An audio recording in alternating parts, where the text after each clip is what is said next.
Welcome everyone to our webinar. So today I'm joined by Elise Higgins from the City of Swan, and we're excited to be showcasing some of the work that we've been doing together and really highlighting the success that the City of Swan have had working together with SnapSend Solve. Got a few more people jumping on before we get started. Also, I'll let you know that this webinar will be recorded, so we can send out a copy after. If you've got colleagues that weren't able to make it today, we can send you a copy so you can share it around and everyone can enjoy and take away hopefully some great learnings from today's session. We will have question and answers in the chat section, so you can pop through your questions. We will have time at the end for some questions as well, direct with Elise and Muriel, who will be joining us today. All right. So perhaps I will share my screen and we can do some introductions.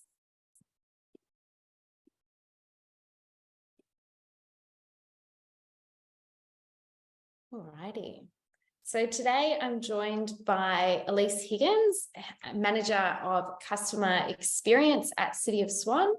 And we also have Muriel Pickering, who is the Executive Director, Place Stakeholder Engagement. Thank you, Elise, for joining us. Thanks for having us here today. So to set the scene, City of Swan, a very large metropolitan council in Perth in WA, one of the fastest growing councils in the metropolitan Perth area, over 160,000 residents, and managing over 1,000 square kilometres of land. So big job with City of Swan and offering a lot of services to their residents. And I thought it would be good to have a chat about your corporate business plan and some of the goals that you set out. So the vision to have a 70.9% satisfaction rate with the city's overall performance, which is a fantastic goal to have, and some goals around customer experience, providing accessible information to enable the community to easily interact with the city and city services, and being able to manage the city's information and digital services with a focus on improving and transforming customer service and business capability. So obviously big goals there, and things that SnapSend Solve was certainly able to assist with and be aligned with your goals there as well. And I think if we have a look at some of your statistics here, you've certainly been able to achieve that goal with the customer satisfaction that's collected through SnapSend Solve. So we've just got some background noise coming through. With the customer satisfaction scores, you can see here, this was when we first started working together, when you introduced the one-way integration. And then when you changed over to the two-way integration, seeing that big uptake there, 18% increase in customer satisfaction. And importantly, when it was aligned back to your goals of a 70% customer satisfaction, you're well above that at 77% through SnapSend Solve, which is always fantastic to see. And when we compare that to state averages and we look at the communication side of things, 3.94 out of 5 with City of Swan compared to the state average at 3.62 and the Australian average at 3.64. So really great to see that you're leading the charge there and really seeing great things. So great to see the results, but let's talk about how we got there and the work that we've been doing together. So I think if we look at how your residents are communicating with council, and this is the current state, these are the monthly numbers that we've put together of how residents in Swan contact council. And Elise, I know when we were chatting the other day, this certainly isn't how it was looking even a few months ago. So maybe I'll hand over to you to speak about your channel strategy and how people contact you and where your preferences are now. Yeah, absolutely. Look, it definitely wasn't. I mean, I started in August 2022, and at that point in time, our phone calls probably represented the high 80s. So around 89% of our transactions were occurring via that method and traditional face-to-face communication. So we were very heavily focused on those two traditional accessible options and hadn't really explored how some of those digital avenues may improve or change the way our customers engaged. And that's strange in some ways, considering our demographic and the average age of residents in Swan, but it's not necessarily in terms of where local governments are at in pursuing some of these new and alternative methods of communicating. So we started to implement across a number of other different platforms, and that stemmed from customer feedback saying, look, we'd be open to trying new ways of communicating. We're open to live chat. We're open to chatbot. Do you have a mobile application that we can take advantage of? We want something that we can use from a self-service perspective in our own time. So these are an average of our current stats now. So you can see the phone has massively shifted, and now it represents still quite a large volume, but only about 50%. So the remainder of that is now split across email, our live chat and chatbot functions. Face-to-face is still relevant and will always be relevant within our council, but Snap Send Solve over there is sitting around 1,000, and we've just hit 1,400 in the last month. Now, that may seem like a small number, big number, but in comparison to where we were a year ago getting 200, there's certainly been a massive shift there.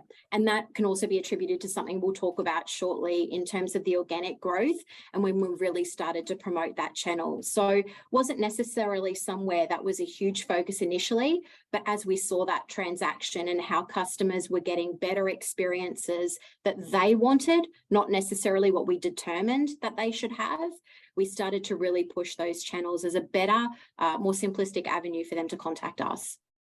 And in terms of when people are contacting you through the phone or through live chat versus getting a report through Snap Send Solve with images and the accurate location, would you say that the requests that are coming through Snap Send Solve are quicker and easier to solve because you're getting all of that information coming in?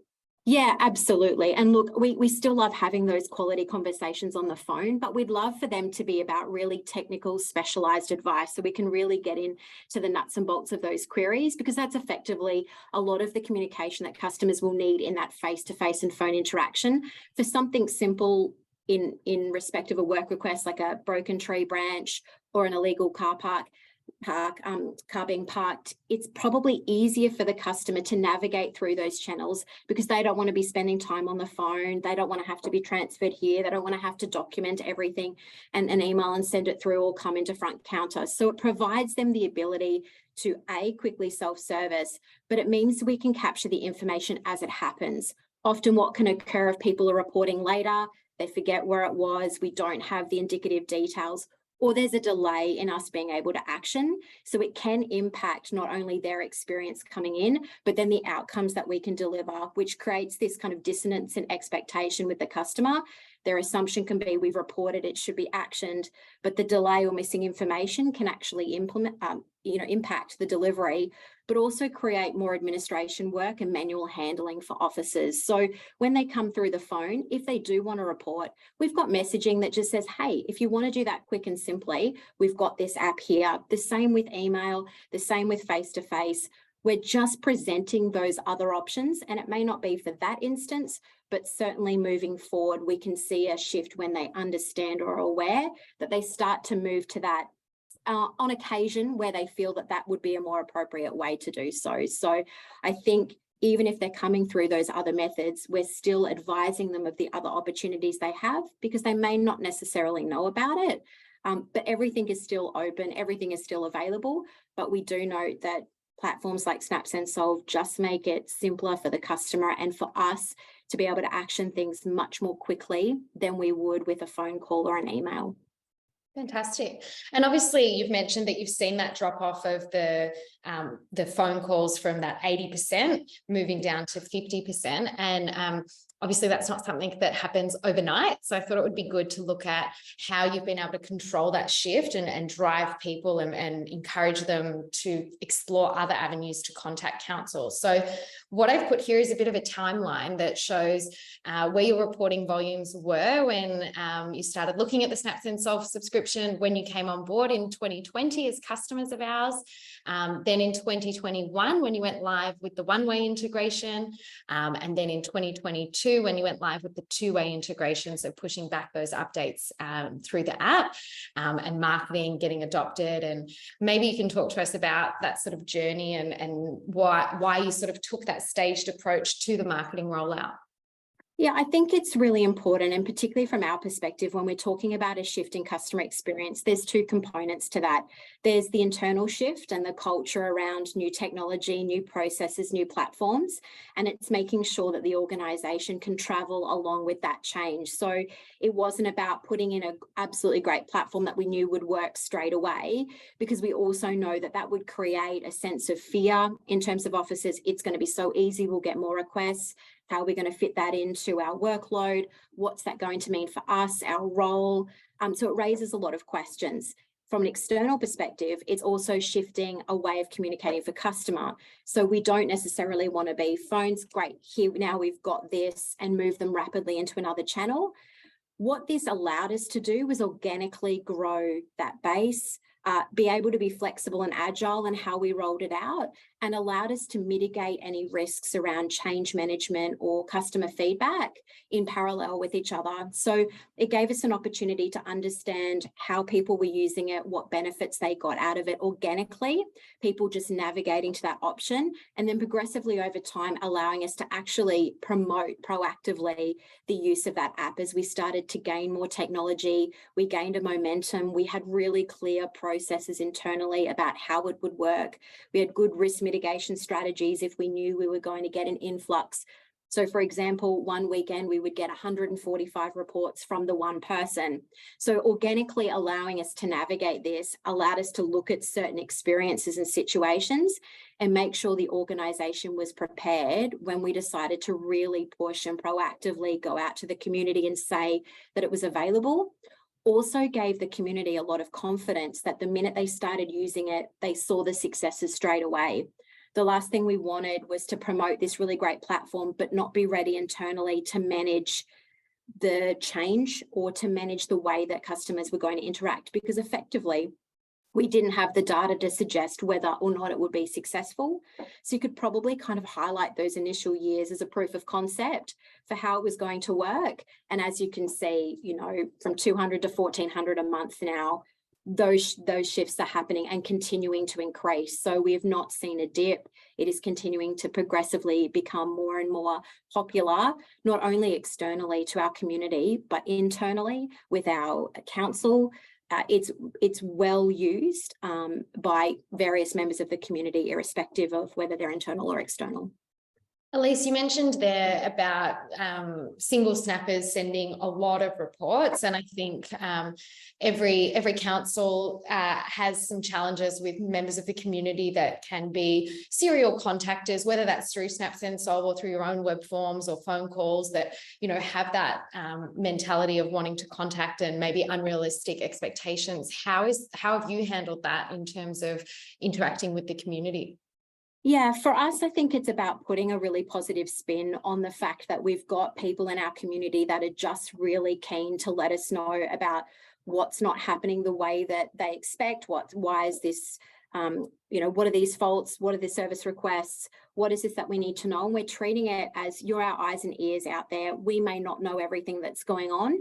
So we absolutely love you reporting and letting us know, and we send them a personalized thank you, and we start a conversation too to make sure then we manage internally what those impacts could look like. So for example, 145 instances of graffiti reporting, half of them may be ours, half of them may be somebody else's, so we can kind of mitigate that workload. But for something like illegal parking, which is quite controversial and very popular at the moment, 145 reports can put a strain on resources and impact the accessibility and the ease of use with some difficult processes internally about how we're going to navigate all of those requests. And how we look at that is engaging with those customers and going, we love this reporting, we think it's fantastic.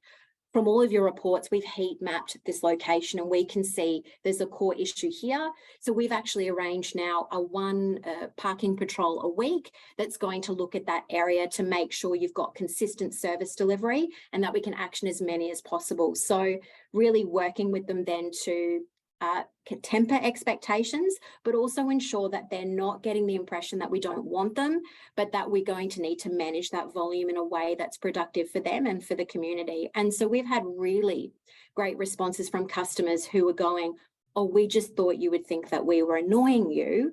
And it's no, we need those reports, but then we also need to manage them in a way that's productive for you as a ratepayer and productive for the council. And the feedback then around that is, I don't care, you're just using our data to make better decisions about what you do. That's what we're looking for. So it's definitely, you know, worked in a really great way. And as I said, we personally thank them for sending that through, in the hope that they will see this as a positive from the city rather than as a negative. And I think we talk about it a little bit later, but we're kind of taking that messaging onto our socials as well to really say this is a community-driven application, not necessarily a City of Swan driven application. Yeah, I love that. It's fantastic to see. And I think it's clearly reflected in your customer satisfaction scores that are coming back into council as well, that they're having a great experience and interaction with you.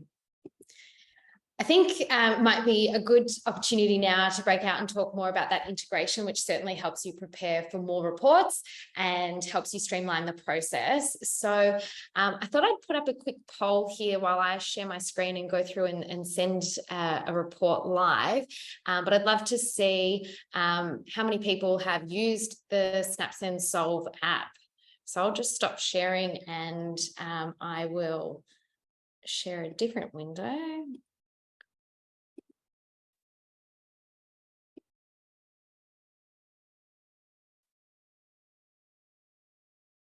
Okay, so should be able to see my screen now with the SnapSend Solve app live on it. Great to see the poll answers coming through. So for those of you that haven't used the SnapSend Solve app before, this will be great for you to see. 45% of you saying that you have not used the app. So this will give you good insight. I encourage you to download it and try it for yourselves. But what you do is you go to the snap button at the middle of the screen. You can then take a photo or you can select a photo that you've previously taken. I'm going to take a quick photo of me now and we'll use that photo. It has acquired my location as the office, but because we are wanting to show you a test report, I will move us into City of Swan so that the report goes through to them. Elise, would you like me to do it as illegal parking or have you got an incident? Oh, that is our most popular, so I think that is a good one. Perfect. So let's go to parking and I'll select parking illegal. Now, City of Swan have an information screen setting expectations, letting them know that reports are currently actioned between 8 a.m. to 5 p.m. Monday to Friday. We'll click I understand and I'll pop in here a little note that it's a test report. So if the officers get to it before us, test report for Elise. Here we go. And I will send that report through now. So what I'll do is stop sharing my screen and then we'll see it come live into Pathway so that Elise can pick up that report and show you how the integration works. Okay, great. So I will share my screen. I can see it's just come into our SnapSend Solve portal. So I'm just going to bring it up in our platform. Won't be 1 minute.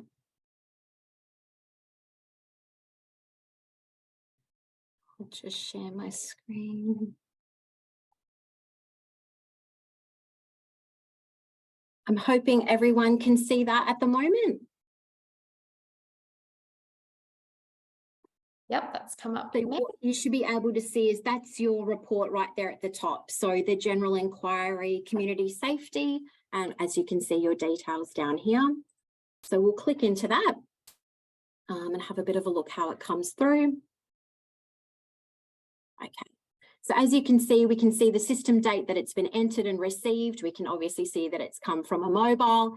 It's automatically set a relevant due date based on the general category that it's been allocated to. So for this request type for illegal parking, that's gone straight through to our community safety advocates. So that request type code will change depending on what the query is. So if it's around waste, it can go to the waste general team. If it's around tree branches, it can go to the parking team. Obviously, that can be changed. So for example, if someone accidentally pressed something in the SnapSend Solve app and misallocated, we can always edit that. But we note that that happens in a very rare number of circumstances. It will also note that it's in progress. So in the application For Ruby at the moment, it will show that it's in progress, and it'll also have given you this reference number here at the top. So you'll automatically know the reference number that's been allocated in Pathway. It'll also give us a bunch of notes that people have popped in there with their details. Will also provide us with the phone number and email of the snapper. And here is where it's going to be relevant later, because if that's filled out, that's where we provide our close the loop confirmation that it's been resolved. So obviously that will occur within SnapSend Solve as well, but we also have the opportunity at the city to send a close the loop email for request type, which can be individualized by request type. So for example, for something like a broken tree branch, we may not want to give them any description of notes of what's occurred. But for something like illegal parking, we may want to let the customer know that we've attended the site, we haven't cited the vehicle, but we're setting up a parking control or whatever it may be. But effectively, that email will be used to communicate that with the particular customer. We've also got the incident location here, which is mapped. And up here, you'll see a little paperclip, and that will give a copy of the photos to the officer. So they'll be able to access at any time to actually have a look what's been attached, what's the situation, and that can accept multiple different photos. But we'll have a look and we can see Ruby.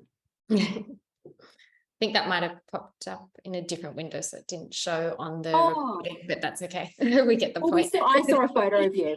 But effectively, if they send 10 attachments, they'll all be attached up here. And then obviously will also be attached against the customer. So once it's in the system, effectively, there's nothing else we need to do to relate it to the particular location, to relate it to the customer, to attach more paper clips or details to it. Everything here is in this one effective work request, where essentially if it goes straight to the officer, the main thing that we'll actually need to do is leave some notes. So prior to having this integration, we would have to go into the portal, copy the details, create a work request, copy the attachment, add it to the system, manually allocate to an officer, manually allocate a customer, manually allocate an incident location. And that process could take between 5 to 10 minutes, depending on how complex that query was. So the customers reported within about 30 seconds. For us, it was taking multiple time for customer experience to enter. It would then go on to the next unit, who'd go through a very similar process.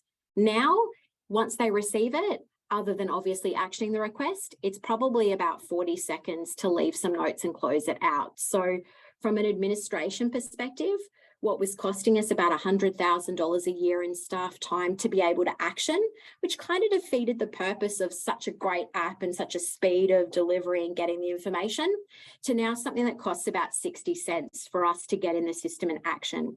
The benefit too is for certain queries like illegal parking, that team's already got it. They can action that as soon as it comes through. So previously, if you'd get something on a Friday night and have gone home, that could sit there for 3 days, be entered in. And by that point, things have changed. The customer is going, well, I reported it on Friday. Why are you only looking at it on Monday? Now it means 24/7. If we've got officers working, they can access these reports coming through and actually take that immediate action. So we'll go through and we will complete now. So obviously illegal parking requests probably aren't action as quickly as what we're doing now, but for the sake of this, I'll put it through.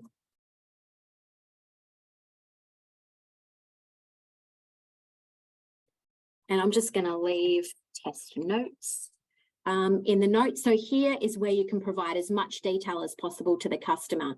Now, if you're not interested in the customer getting any of that information, we can obviously restrict or make these notes confidential. That can apply internally as well. So if there's something specifically that you don't want maybe other officers to be aware of, something that might escalate, we can certainly pick and choose the level that we provide them. But for this case, we'll go test notes, we'll go okay, and then we'll complete this particular task. Now, what that will mean is the system has now identified that that task is completed, or that work request is completed. What that will now do is generate an email to the customer, along with sending a message back to SnapSend Solve 1 to say that the item is completed, but also to identify that description or those notes that are provided in that contact to the customer. So all through this process, we've got the details in our system. But if the applicant is looking at the details on their phone, they'll be able to see that process there. So we've opened it, we've viewed it, we've left notes, we've closed it out. So the idea is that we're trying to feed back or find that nice balance between over communicating, and we've made some changes based on how the customers have engaged with us. So some of them have let us know that we just use the app. We're getting enough information in the app to know what you're doing. Don't worry about it. That's perfect. Or I use the desktop. I'm loving the email, so I know I can close it out. So the emails will show the date that it was closed out, the location if applicable, the query type, and then, as I said, the notes as well. It will also give them that reference and contact numbers if they do need to follow up anything any further. Elise, we've had a few questions about the version of Pathway that you're using, and if you've got a plan to upgrade to the new version, and where that sort of sits for City of Swan as well. We are upgrading to UX in the next 3 weeks. So the team at the moment is currently going through the testing phases of upgrading to UX, which we're extremely excited about. And obviously this will work in the same way. We're going through that testing now, so a couple of weeks away, fingers crossed. It's been a time and a period to get there, but we're really excited being able to move to that platform shortly. Fantastic. All right, so maybe if you stop sharing your screen now, then I can share my screen and show the updates in the app. So I'll just go back into the app. And now if I go into my report history and I look at the report in the timeline view, I can see that the report was sent, it was in progress, the reference number was assigned from Pathway, the report is now marked as solved. So getting all of those updates back into the app, which is fantastic to see. I'll just stop sharing there. I might just have a look at some of the questions because I know integration is a big topic and obviously a big efficiency saver there.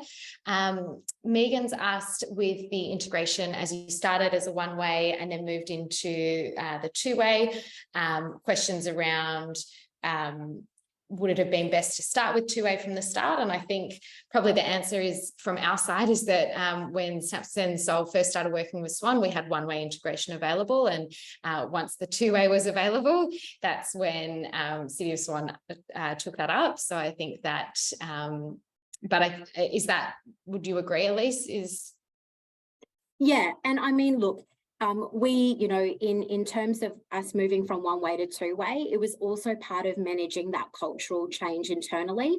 We wanted to build confidence in what we were doing, particularly because integration hadn't played a large role in any of the systems that we've been using at the City of Swan, particularly in this space. So integration can be a really scary word, and it can represent a lot of fear for organisations. If we integrate, what if it goes down? What's the risk? How much do we need to manage? How much is it going to cost? How much time is it going to take? So for us, we thought the best way to manage that fear internally was to demonstrate a portion of it first. This is how it's going to look. Now imagine if we take it one step further. You're already on board with this. Let's save more time and energy rather than you having to email the customer. Let's just make that happen. So it was more of a decision around managing that cultural change and managing that fear change rather than we didn't want it. It was really about what's going to work best to get the organisation on board with something that they weren't necessarily thinking about, weren't planning for, and had questions about, if we make this so simple for customers, how much is this going to impact what we do and how we manage it? Because, we might be getting 15,000 reports a month if we make it that simple. So it was really about trying to manage that in the best way possible.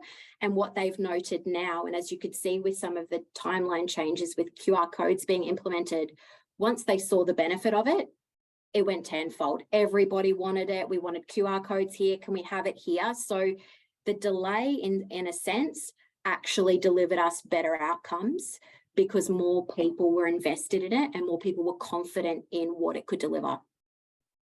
Fantastic. And I've just had a question here around, do you use a central point to review and moderate the information that's being submitted, like the address, categories and things like that, before it workflows out to business teams? So do you have all incident types mapped and going direct, or do you have a few that you sort of hold back? Obviously, general request, I'm assuming, has to come in for a team to sort of review first.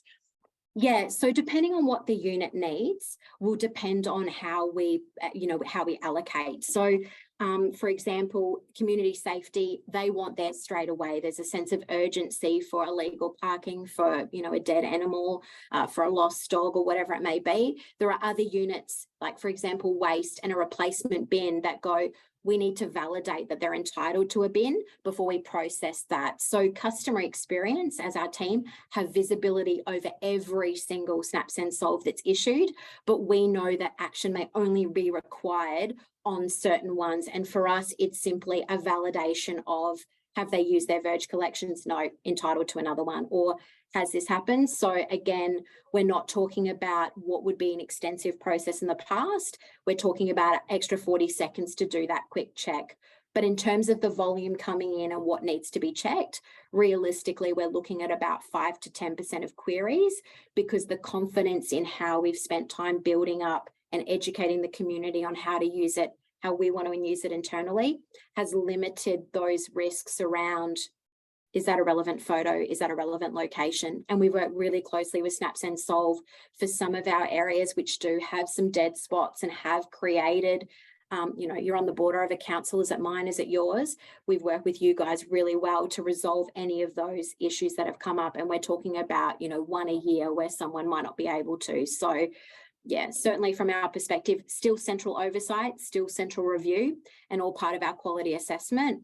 But for the most part, they go straight to the unit that needs it, rather than having to be reallocated by 3 different people. Fantastic. Eric's just asked, with the email back to the customer, is that generated out of Pathway or Snap Send Solve? And that one's generated from Pathway?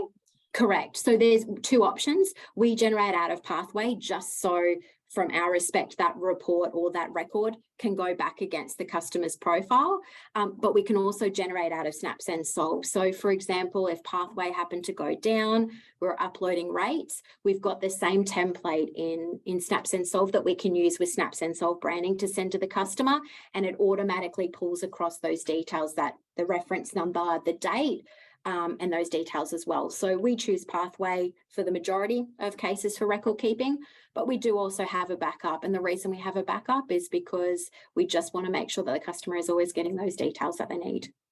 Fantastic. And we've just had a question around the technology used to build the integration. And I think it would be great to talk about some of the setup times and the work that you did sort of pre-going live and getting it all set up and working. Yeah, so the main thing, or the main time consuming component, and when I talk time consuming, I'm not talking months, I'm talking days. So the integration itself took a day for us to do. The pre-work was a couple of days, and that pre-work was really around, how do we want the information to translate into the system? What fields do we need populated? What information is going to be absolutely essential for the other department in order to be able to action? But more importantly, where would you like this to go? So obviously you saw the one that came in, went to a general queue. We've got some work requests that will go to a specific responsible officer and even a more specialised team. So we've got individual officers, specialised team, department, an entire unit. So we've got those ability to scale up or down depending. And so we've got probably 230 different request types across obviously multiple issues in council. So the really important part before, entering that integration space was, where do they need to go when they come in? What's the, is this person going to be away? What are we going to do if that person's away? So do we need a backup? So it was really thinking about every possible scenario to make sure that when that report came in, it never needed to go anywhere else. It was going to get to the right people first to really limit that additional movement. I think also the things that we wanted to work through was, how quickly do we want these to come in? What's the risk mitigation there? So initially we were like, live, let's get them in there. And then we thought about it and go, well, if Pathways goes down on the weekend when rates needs to be uploaded, we know it's going to be out for 2 hours. If we get 100 reports and they all come in at once, could that overload the system? Could there be an impact then to it coming through? How do we mitigate risks around connectivity, network issues, system failures? to make sure that the reports are steady, but won't be impacted by any of those instances. And so we set a 2-minute timer on reports to come in, and we set a 20-second timer on emails to go out. And the 20-second timer is also if accidentally we go, didn't mean to do that, we've got time to stop that and bring it back. So again, we could make it 15 minutes, we could make it 30 seconds, we could make it live. That now is all flexible and agile for us to decide and internally manage. So effectively, we worked with a consultant and developer to integrate that one day. They provided us that effective documentation, and so now we can self-manage the platform and those changes to meet and adapt to those changing customer needs. So, when I think about integration to some systems in the past, I'm going, oh, it's $200,000, it's 6 months of testing and work, and we're going to have to call the consultant every time something needs to change. We're talking about, if we're spending $100,000 a year on staff time and $10,000 on integration, a return on investment within a month, and it's all manageable by us. Really, we contact the developer to check in on the new roadmap. And since integration, we've had 6 updates with some new features and new functionality. So notes will be coming through to SnapSend Solve, which will reduce the need for email if not required. But the secondary benefit is while this works for SnapSend Solve, this functionality now works for anything coming into that platform. So it's not even just specific to mobile. We got an added bonus of that close the loop function or closing out that query, applying to any work request from any channel. So there was also that additional benefit that came as part of that we weren't necessarily expecting, but was huge benefits to the business. Fantastic.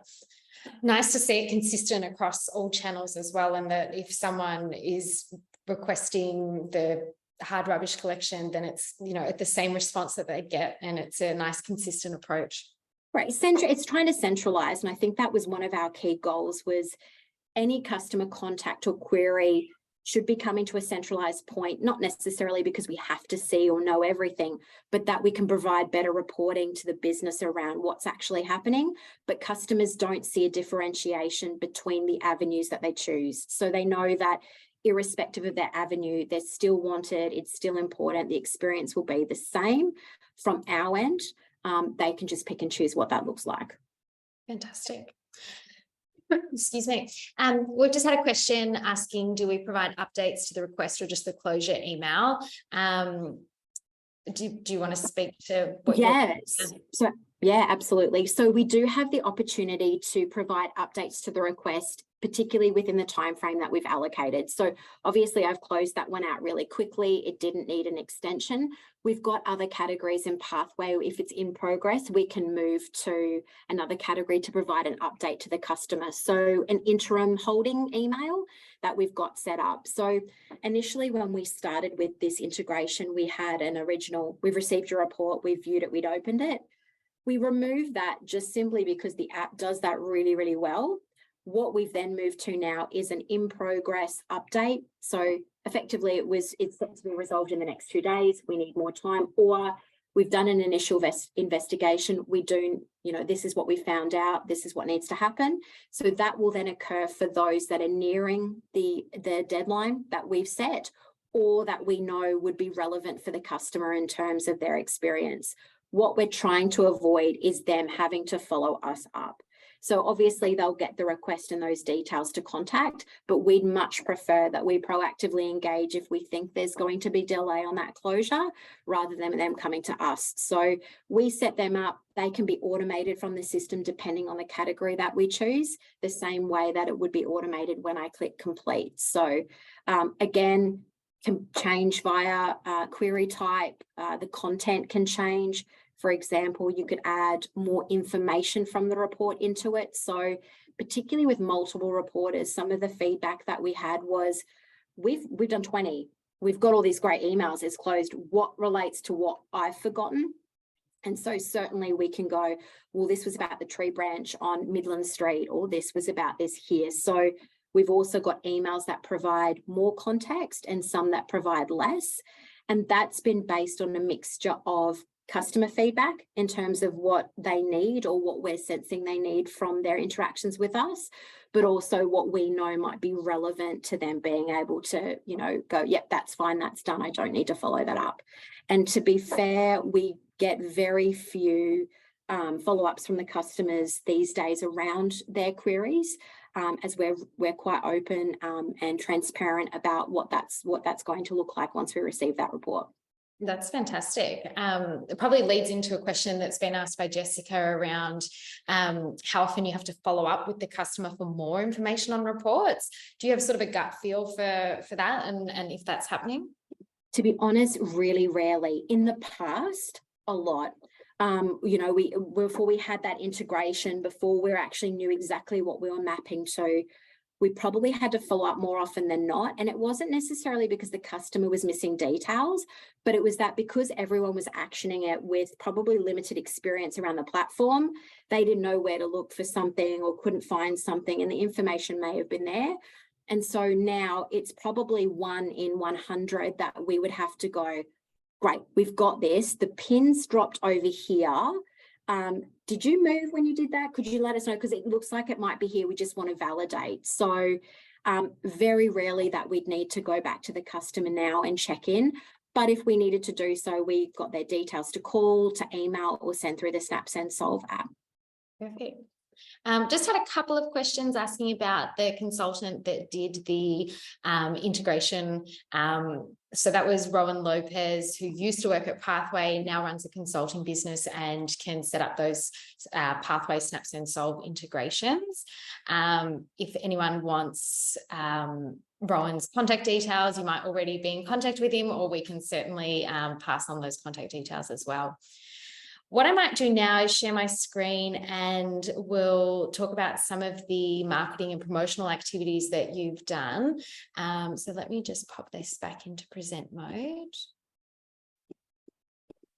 So obviously it's on your website, letting people know that it's a channel that they can use to report through to council.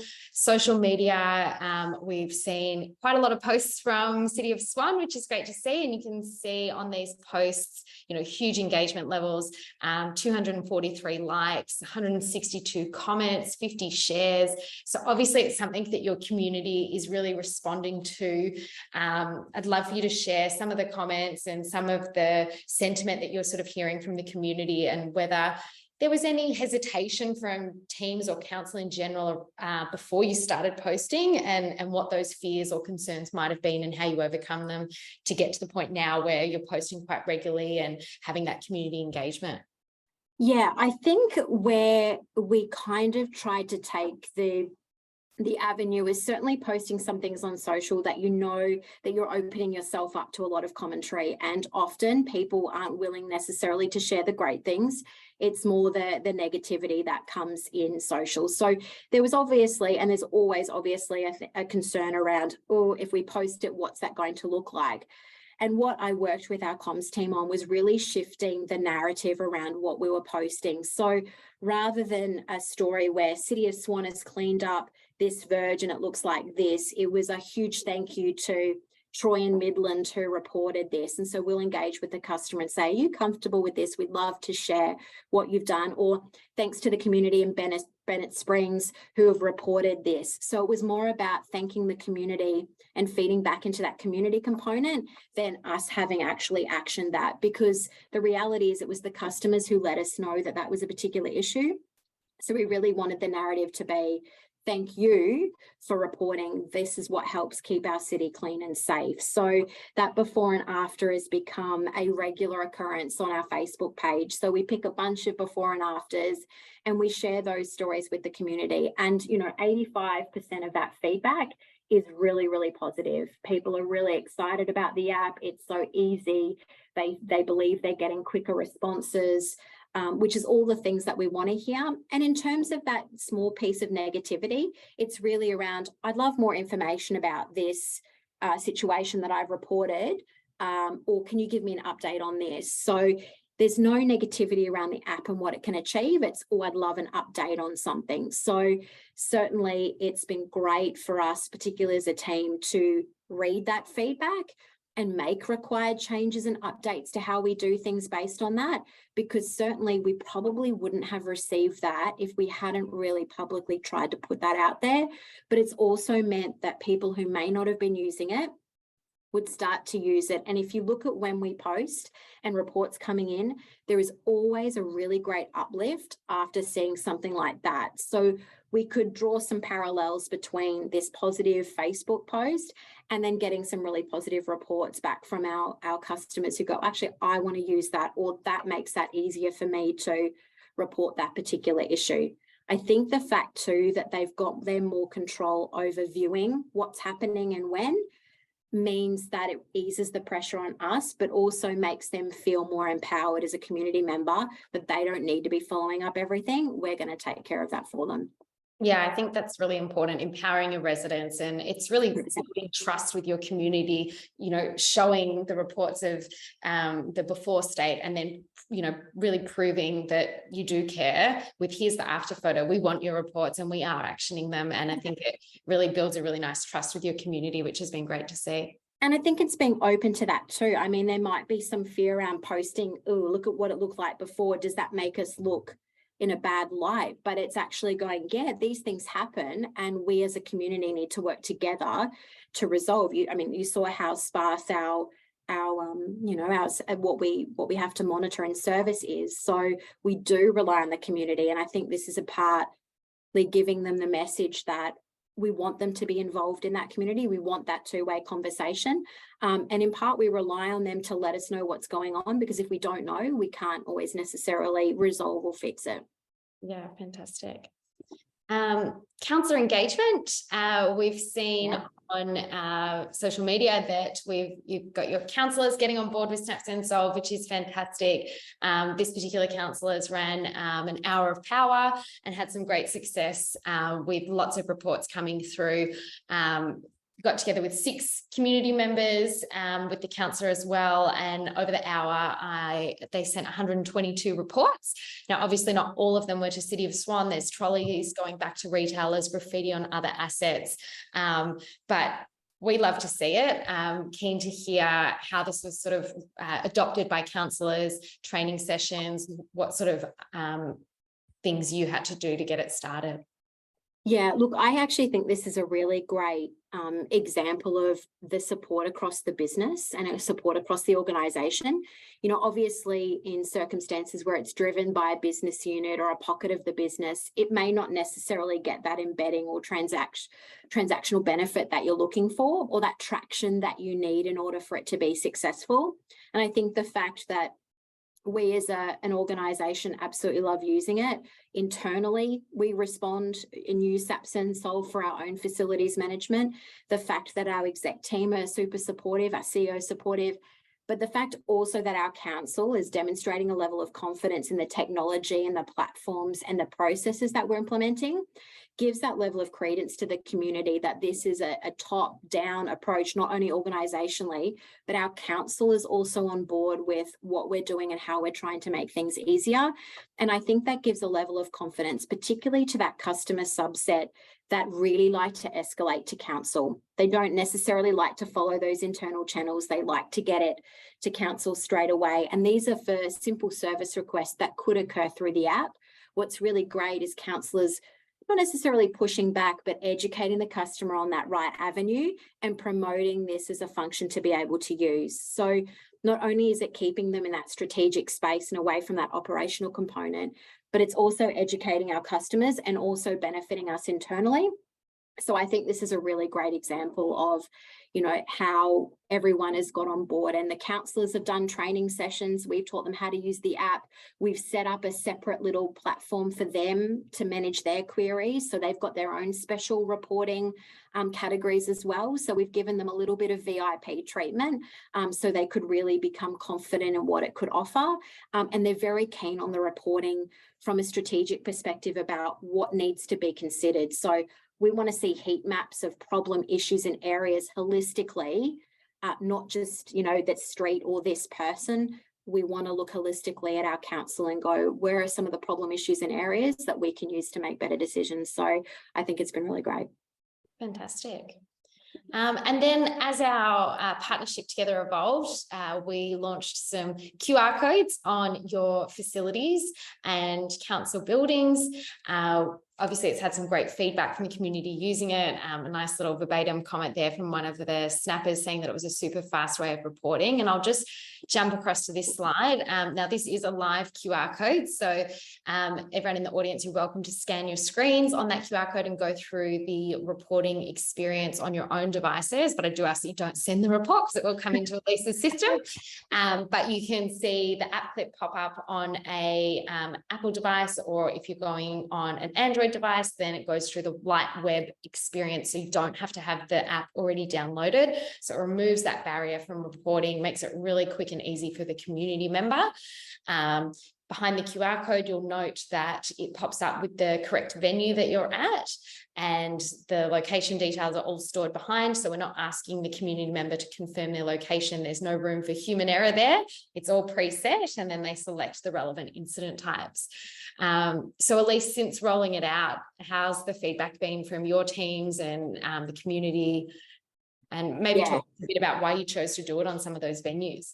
Yeah, I think for us, it's been hugely beneficial, primarily because a lot of our venues are rented out over the weekend, but the team aren't necessarily working. So it's escalating certain queries that may or may not need to be actioned, or may be able to be actioned in business hours. So it's creating a lot of work that can't necessarily be completed, or a lot of follow-up work to do on Monday.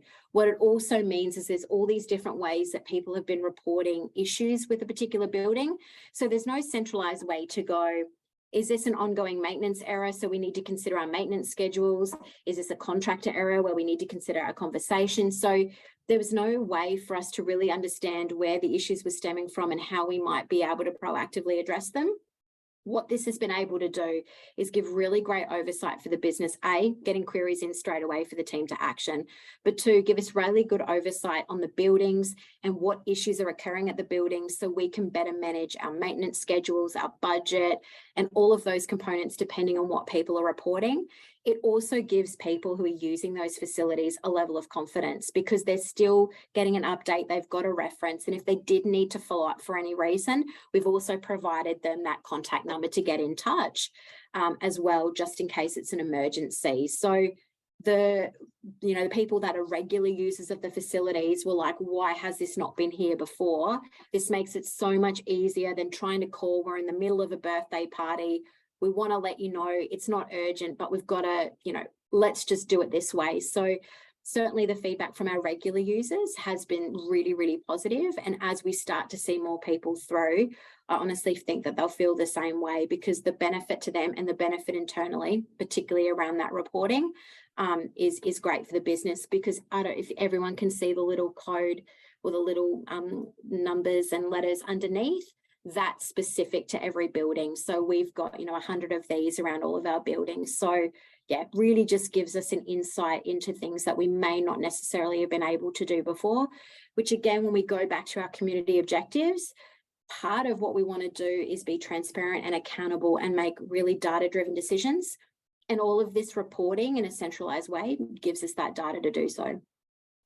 Just back on the unique building asset. I know we had a question in the comments from Owen around the QR codes. Are they linked back to your asset database? So how does that work? Yes, so it links back to the assets in pathway. So that's that BLD 002 number relates to a particular location and a particular asset. We've also got ones that may not necessarily be a building. We're looking at QR codes for high value assets as well that will all be linked to their register and pathway. So at the moment, if someone was to report that, it will go directly against that particular facility for reporting. Fantastic.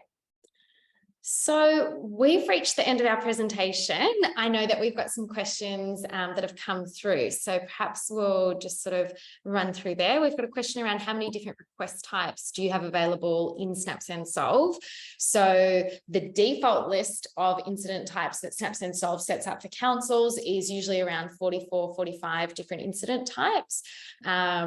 City of Swan might have set up a few customized ones specific to your area. So would you say you're probably around the 50 or? Yeah, I would say about 50, yeah.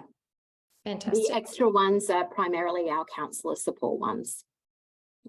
And did you have to create additional reference types for your request types? So I think Lirio is asking around, I think in Pathway, having to create additional reference types in there. No, so we mapped directly against what Snap Send Solve had to what we had in Pathway, and the majority of them were linked. It may have been the wording that may have been slightly different. So any customization would not be around a whole new request type or additions, but more so making sure that the wording was specific. And that also meant that mapping this to this became a lot easier. Not that we couldn't have mapped, say, illegal parking to parking illegal, but it just meant that terminology here was the same as terminology here. So when customers and us are talking, we're in sync with what it looks like. So not really additional work there, more so mapping to what we had. However, if we did need to add, it would have been about a 10-second process to be able to add that into our platform to be able to do so. Fantastic. We've just had a question as well around the jobs that come in for depot, like road or waste and parks. Do you have third-party contractors that you're sending sort of work orders or job requests out to? And is that all generated from Pathway, or is that done manually, or how does that sort of side of things work?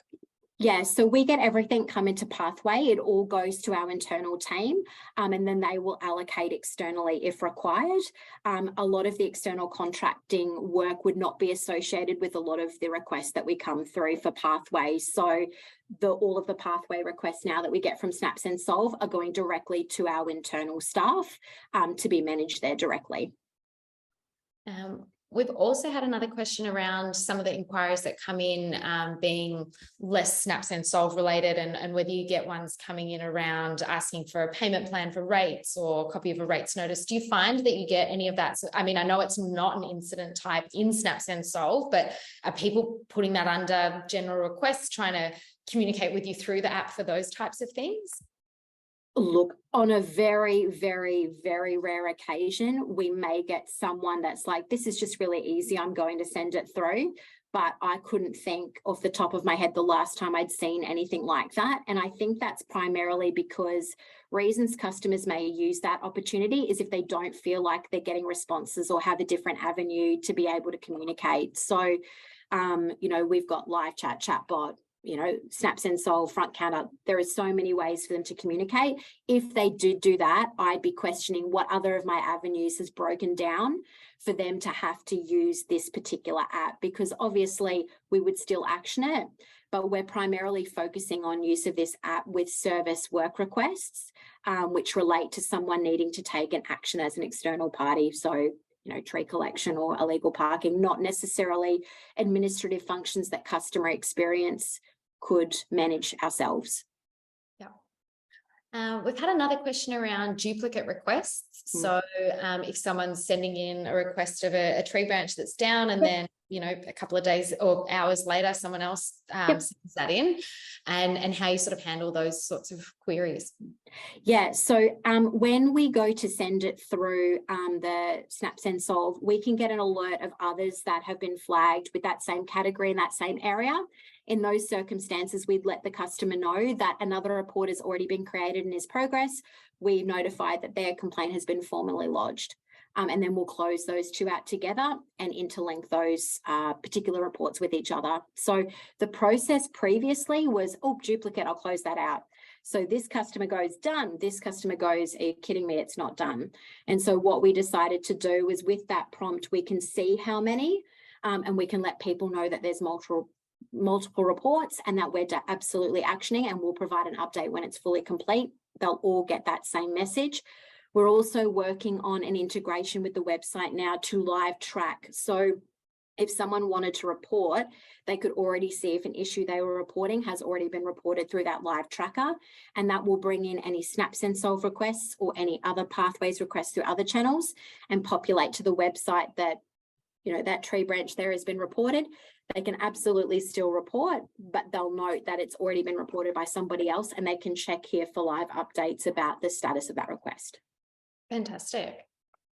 Erin's just asked a question around email updates and if the customer has turned off email notifications in the SnapSend Solve app. Erin, with that, if they are email notifications are turned off in SnapSend Solve, that's more of our marketing emails and stuff that's coming from SnapSend Solve. So it's not for the City of Swan and how they interact. Any other questions? There's one here about SnapSend Solve having options for a callback. We do have call screens if you're requesting around in the app. So if there are urgent incident types, we can direct people to a phone call. Also requested some information for upgrading with SnapSend Solve, so we can get in contact with you after and run through it with you. Using SnapSend Solve as an internal CRM system as well. Again, Kaylee will probably come back to you offline about what capabilities there are there and how we can work together. And then AJ's just asked, do you have an idea of the increase in the volume of reports that SnapSend Solve is responsible for? And I guess if we're talking, you know, when you first started, it was sort of 80 requests, did you say, a month from SnapSend Solve? Yeah. So if we look at this year, so we look at 2023 versus 2022, about this same period last year, we would have had possibly 400 reports. We're sitting at about 7,500. So, you know, massively different in terms of the volume that we're getting. Like I said, you know, even a couple of months ago, we were getting 800 and we were like, wow, and now 1,400. So massively increasing. I guess the good thing, and where it mitigates the fear internally, is calls have reduced by about 1,200. So maybe it's coincidence, maybe it's not, but as our call volumes are going down, our snaps are going up. And so it's not, we've got more workload across the month. We've got roughly the same, but we're shifting to a more cost-effective and productive channel. So rather than, you know, $15 here to action a phone call, we're looking at 60 cents over here. And the customer experience, well, slightly different in terms of human interaction. They're choosing that experience and they're getting what they look for, and these customers are getting what they look for, rather than these customers being forced to come over here and get an experience that they may not necessarily have chosen if something else was available. So we've got that really nice movement across those channels to more cost-effective options. And that's not about, well, now we don't need staff. It's about we've increased the capacity and capability of our staff to focus in on the functions that deliver quality outcomes, not on non-meaningful administration work that actually doesn't deliver benefit internally or to the customer. Fantastic. Just another quick question here about the NAR record and how that sort of connects with the integration and the SnapSend Solve, and whether it's linked manually or does it create a duplicate record? How does that all work? Yeah, so we won't need to ever create a duplicate record. If we do have a customer that doesn't appear, if you pull that number, we can do a quick search to validate, just in case we're uncertain of those details in the system. So that's about 20 seconds if we do need to do a check. Generally, if no details or appear, it's because they don't appear within our platform, or they may have appeared under a different name or an email. So for example, a ratepayer may have a different email but use a different one for SnapSend Solve. If those fields to the side originally where it had Ruby's email and number were blank, we can search by name and see if we can then attach the person to the NAR record, or effectively create that person in the NAR if they don't already exist. The same for an address. If an address possibly comes up that's irrelevant, we can also go in there and validate those addresses. So those would be the ones, when I talked about before, that would come through to customer experience, would flag as there might be something that we need to have a look at here. That's what we would do as part of that process before getting onto that particular unit to action. Because the concept is, the minute they've got it, it is ready to go. There is nothing they need to do other than leave notes and close it out. Yeah, fantastic. Just had a quick question from Rohit about the average age of residents in City of Swan. Not sure if you know that off the top of your head. I did have something clear in the... It's like mid-30s, I think. So I had 49% of the population aged between 25 and 59%. Yeah. Yeah. Just Oh, sorry. it's Mary, there we go. Hello. Yeah, I just want to say that our average age is significantly lower in the City of Swan than the rest of the Perth metro area. So we are a young population, which of course falls nicely into that digital enablement and the digital first strategy that we're pursuing. Fantastic. We just had a question about having compliments coming through SnapSend Solve, and it's absolutely something that you can set up as an incident type to have, feedback, positive compliment coming through. Some councils do it. I don't know if City of Swan off the top of my head whether you guys have set that up, but I guess in the feedback loop as well, after someone sent a report, they've got the ability to leave that free type text feedback for you. 100%. We add a link so we can get their star rating, but also some feedback on customer effort, which is a huge one for us at the City of Swan now, and not necessarily monitored in other local governments or even organisations. We manage satisfaction in terms of speed of delivery and knowledge. We manage NPS, but the really key one is customer effort. How easy was it for you to interact? How simple was this process? And that's the one that we're really keen to understand, because the idea is that it becomes simpler and easier over time. But we get great feedback through the app that provides really great reporting that we may not have until we do an annual survey. The benefit here is that we're getting feedback every day that we can feed in to proactively address any concerns that the community have. So not only are we getting the rating on the app, but we're getting some other feedback that we can use. So we don't have to wait to the end of the year to go, these are all the things people have concerns about. We can address that hourly, daily, weekly, because we've got so much great data coming in, and we've got probably about 20% of users rating our apps and our snaps and feedback, which in most surveys you're sitting around 10%. So we've definitely got a very engaged audience. Yeah, it's fantastic to see. We've just had a question around whether you have sort of preference to push people off other channels and move them into SnapSend Solve, like your web form or other online channels, or whether you're just happy for anyone to sort of contact you in the format that the resident chooses. Yeah, look, I mean, first and foremost, we absolutely want to be accessible, and we want to give options to people, because a lot of organisations will say, absolutely, we're accessible. But when they talk about accessibility, they're like, you can get us on the phone between 8 and 5. For us, when we talk about accessibility, we want to talk about we're accessible 24/7 in a range of options that suit you as a customer. If we're looking at cost of serve and ability to create more capacity internally, moving to digital platforms certainly creates that. But we really want to strike that balance between personalisation of experience and automation. So we're really conscious that we don't want everyone moving to an automated platform necessarily, because that's not where everybody is, and we don't want to take away that personalised interaction.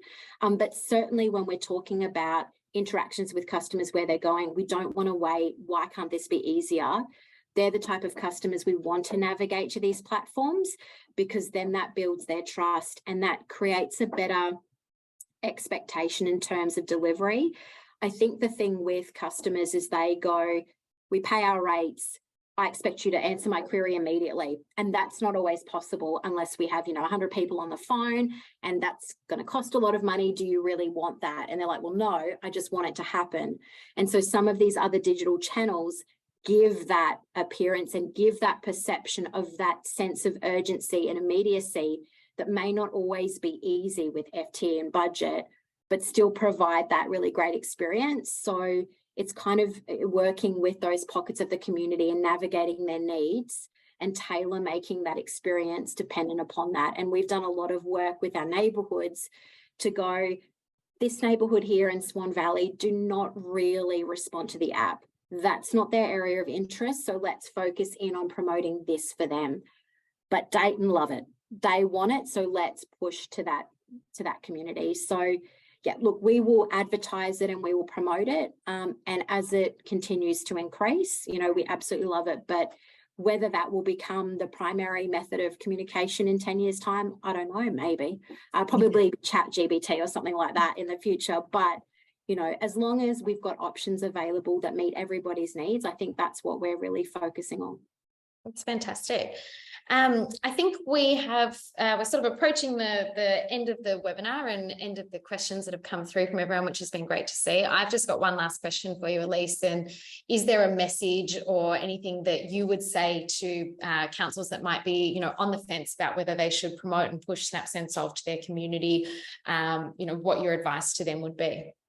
Yeah, I mean, look, I think from my perspective, I've worked in a number of different councils, and a lot of the fear comes from the same places. And one of the biggest fears around digital technology is the easier we make it means it's going to be harder for us to manage the sheer volumes of work coming in, and making it easier for the customer only can negatively impact the business. And in my experience, what we've seen is the complete opposite of that. We've seen internal units be given time back to focus on quality tasks and effort, rather than sending emails, following up, things that they shouldn't need to do. It's enabled them to focus on their core function and leave the customer experience component to the customer experience team. So it's given them more time back. It's also meant that the community are happier. And their expectations around service delivery have shifted to align with where we are internally. So the dissonance between what they expect and where we're at is starting to shift in here, because we're using technology to really drive those messages from the beginning of a transaction, rather than a week down the track or 2 weeks down the track. I think those issues around engagement and how do we engage with our community more effectively, the fact that we've got these communication tools to close the loop and have that interaction at the discretion of the customer, also means that they feel like they're getting value for money, because they're not having to do anything anymore. They've done their part, and we're controlling the narrative from there. So all of, I guess, those fears around what that looks like have really not eventuated here. And in fact, I think it's demonstrated in the higher level of use, and the more we've continued to progress, that we've addressed those components really early on through that periodic organic culture change. I think too, when we talk integration again is really scary, but in our experience, this integration was seamless. It was very simple, and we scaled up. We didn't start with big bang. We periodically increased so we could demonstrate the benefit to a business unit. You love it, you're advocates, let's move on to the next one. So it wasn't about everybody at once. It was building advocates for the platform, because the main thing in kind of getting rid of that fear is having an entire organization that can see the benefits of the platform, which is what we did. So I would say do it. But that's just me. Fantastic. Well, thank you so much, Elise. That's been really insightful and really beneficial. I think we have gone a little bit over time, but it's been really engaging, and I think there's been some great questions that have come through. Feel free to reach out after the webinar if you'd like a copy of the recording, or if you have any questions that you want to take offline, more than happy to chat over the phone or set up one-on-one conversations. But it's been a fantastic session today. Thank you, Elise, so much for your insights, your feedback, and words of wisdom. Cool. Thank you. Thanks, everyone. Have a great day. Bye. Bye.